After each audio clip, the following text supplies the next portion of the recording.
ជំរាបសួរលោកគ្រូអ្នកគ្រូនិងសួស្តីអ្នកទាំងអស់គ្នានឹងខ្ញុំឈុនរ៉ូសាជាសិស្សថ្នាក់ទី12នៃវិទ្យាល័យ Don Bosco 88អញ្ចឹងអ្នកទាំងអស់គ្នាប្រហែលជាស្គាល់ខ្ញុំហើយមែនអត់នៅវីដេអូមុនដែលខ្ញុំបានបកស្រាយនៅមេរៀនជីវវិទ្យាអញ្ចឹងឥឡូវហ្នឹងគឺខ្ញុំមកធ្វើវីដេអូបកស្រាយនៅមេរៀនបន្តប៉ុន្តែខ្ញុំមិនបានបកស្រាយនៅមេរៀនដដែលទេខ្ញុំបកស្រាយនៅមេរៀនថ្មីនិងចំណុចថ្មីអញ្ចឹងកុំឲ្យខាត់ពេលយូរយើងចូលទៅមេរៀនរបស់យើងហ្មងទៅចឹងថ្ងៃហ្នឹងខ្ញុំនឹងលើកយកមេរៀនទី3នៃចម្ពោះទី3ដែលមានចំណងជើងថាប្រព័ន្ធអង់ដូគ្រីន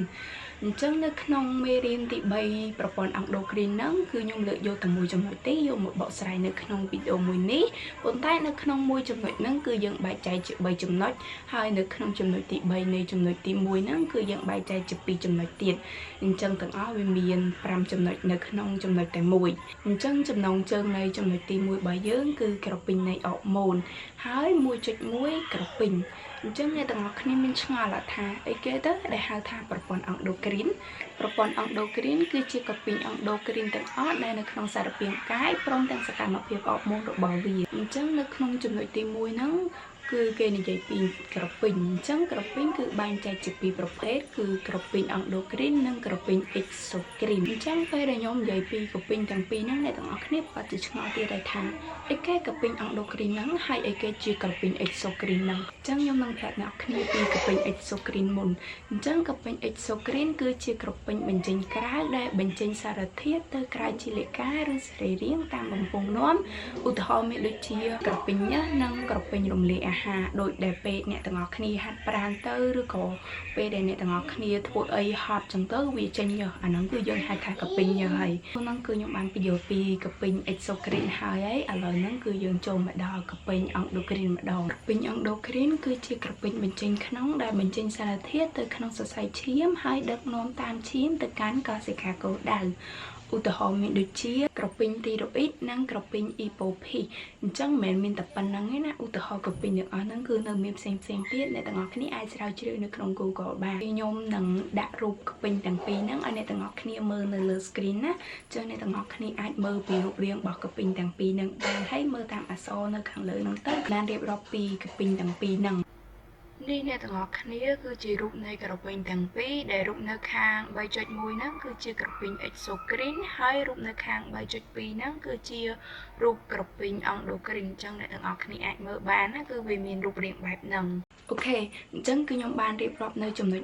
1.1 ហើយគឺក្រពីញមែនអត់ឥឡូវហ្នឹងគឺយើងចូលមកដល់ចំណុច 1.2 វិញគឺអរម៉ូនអញ្ចឹងមនុស្សជាច្រើនតែងតែលើកពាក្យថាអរម៉ូនចឹងអ្នកទាំងអស់គ្នាឆ្ងល់ថាអីគេទៅគឺជាអរម៉ូនដែលពេលខ្លះសូម្បីតែខ្ញុំខ្លួនឯងក៏ខ្ញុំឆ្ងល់ដែរកាលដែលខ្ញុំអត់តរៀនមេរៀននេះខ្ញុំឆ្ងល់ថាពេលដែលគេឃើញរូបរាងយើងរូបដួលឬក៏ឃើញយើងផ្លាស់ប្ដូរអីមួយចឹងគេតែងតែសួរថាឯងផ្លាស់ប្ដូរអរម៉ូនមែនឬក៏អរម៉ូនឯងលូតលាស់មែនចឹងខ្ញុំឆ្ងល់ហើយថាអរម៉ូននឹងអីគេមិនបានវាធ្វើឲ្យយើងផ្លាស់ប្ដូរបានហើយវាជាអីអញ្ចឹងខ្ញុំនឹងមកប្រាប់អ្នកទាំងអស់គ្នាថាអរម៉ូននឹងគឺជាអីហើយអីបានគេចូលចិត្តនិយាយពីអរម៉ូននឹងម៉េចមិនបានគេតែងតែសួរយើងសំណួរមកអញ្ចឹងដឹ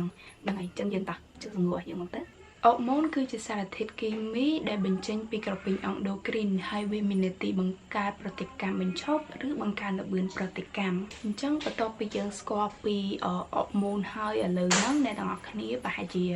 ឮហើយថាកោសិកាគោលដៅគឺជាអីដែលខ្ញុំបាននិយាយនៅចំណុច 1.1 ហ្នឹងអញ្ចឹងកោសិកាគោលដៅហ្នឹងគឺជាកោសិកាដែលវាមានម៉ូលេគុលធ្មូលណាហើយវាសម្រាប់ភ្ជាប់ទៅនឹងអរម៉ូនយថាប្រភេទមួយនេះគឺជារូបភាពអរម៉ូននិងកោសិកាគោលដៅអញ្ចឹងអ្នកទាំងអស់គ្នាអាចមើលពីសកម្មភាពរបស់រូបនឹងបានណាឥឡូវហ្នឹងគឺខ្ញុំបានបកស្រាយហើយអ្វីទៅជាអរម៉ូនអ្វីទៅគឺជាកោសិកាគោលដៅឥឡូវហ្នឹងគឺយើងចូលដល់ចំណុច 1.3 ដែលមានចំណងជើងថាចលនាការនៃអំពើរបស់អរម៉ូនអញ្ចឹងនៅក្នុងចំណុច 1.3 ហ្នឹងគឺយើងនឹងនិយាយពីប្រភេទរបស់អរម៉ូនព្រោះ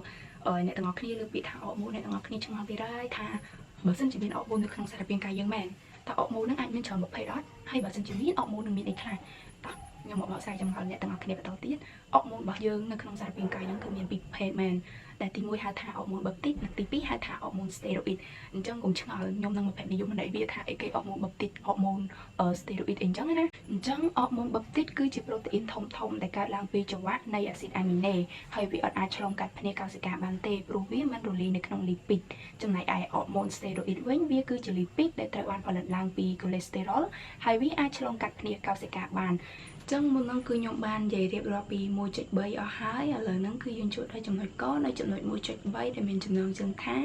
អរម៉ូនបបទីតរបស់យើងគឺបានផលិតចេញពីក្រពេញ3គឺ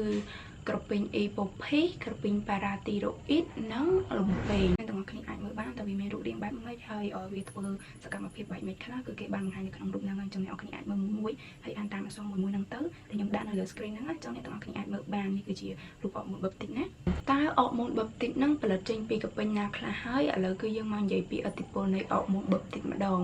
អញ្ចឹងអរម៉ូនបបទីតរបស់យើងគឺមានឥទ្ធិពលដូចជា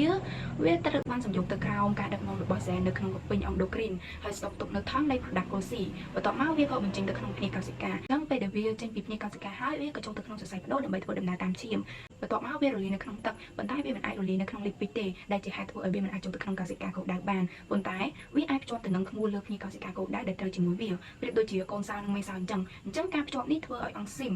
adenyl cyclase សកម្មឡើងបន្ទាប់មក adenyl cyclase ហ្នឹងក៏បង្កើនល្បឿនបំផ្លាញ ATP ទៅជា AMP វត្តអញ្ចឹង AMP វត្តហ្នឹងសារចូលទៅក្នុងស៊ីតូផ្លាសកោសិកាគោលដៅបន្ទាប់មកវាក៏ចង់ភ្ជាប់នឹងអរម៉ូនផ្សេងទៀតដែលធ្វើឲ្យអរម៉ូនទាំងនោះសកម្មឡើងឥឡូវគឺយើងចូលដល់ចំណុចខគឺអរម៉ូន steroid នៅក្នុងចំណុចអរម៉ូន steroid ហ្នឹងគឺយើងនិយាយពីឥទ្ធិពលវានិងភាពខុសគ្នានៃអរម៉ូន steroid និងអរម៉ូនបពតិតឥឡូវហ្នឹងគឺខ្ញុំនឹងនិយាយពីឥទ្ធិពលនៃអរម៉ូន steroid ជាមុនសិនអញ្ចឹងអរម៉ូន steroid របស់យើងហ្នឹងមានឥទ្ធិពលដូចជាវាជា molecule តូចហើយរលាយនៅក្នុង lipid ដូចនេះវាអាចឆ្លងកាត់ភ្នាកោសិកាបានយ៉ាងងាយហើយវាភ្ជាប់ទៅនឹងធ្មូលក្នុងស៊ីតូផ្លាបង្កើតជាចំមុះធ្មូលក្នុងនវាយ៉ូផ្ញើសែនឲ្យដឹកនាំសំយោគប្រូតេអ៊ីនយថាប្រភេទមួយអរម៉ូន steroid ហ្នឹងក៏ធ្វើសកម្មភាពយឺតជាងអរម៉ូនបពតិតប៉ុន្តែវាមានប្រសិទ្ធភាពយូរជាងហើយនេះគឺជាអរម៉ូន steroid ឥឡូវហ្នឹងគឺខ្ញុំបានបកស្រាយនៅមេរៀនរបស់យើងហើយ